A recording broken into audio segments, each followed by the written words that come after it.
O senin övladını doğurarken, senin övladını dünyaya getirerken ölümün ağrısını, acısını dadıp bu adam.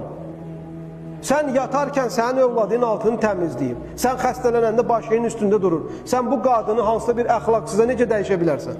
Vallahi bəziləri öz həyat yoldaşına göstərmədiyi hörməti, simpatiyanı haranısa əxlaqsızlarına göstərir.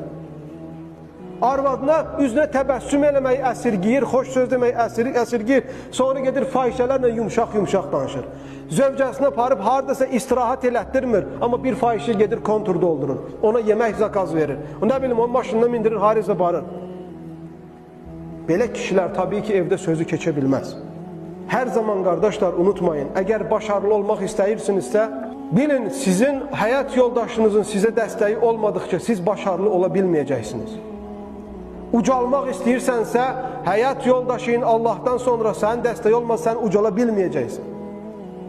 Həyatında bərəkət olmağını istəyirsənsə, mütləq həyat yoldaşının yanında tut ki, Allah sənin ömrünə bərəkət versin. Bəzi kişilər var, bir qadınla danışanda az qalır, gözü ilə bir qadının gözünü çıxartsın. Sənin gözün xarabdır deməkdir.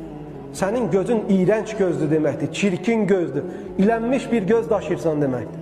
O gözündə həya pərdəsi yoxdur.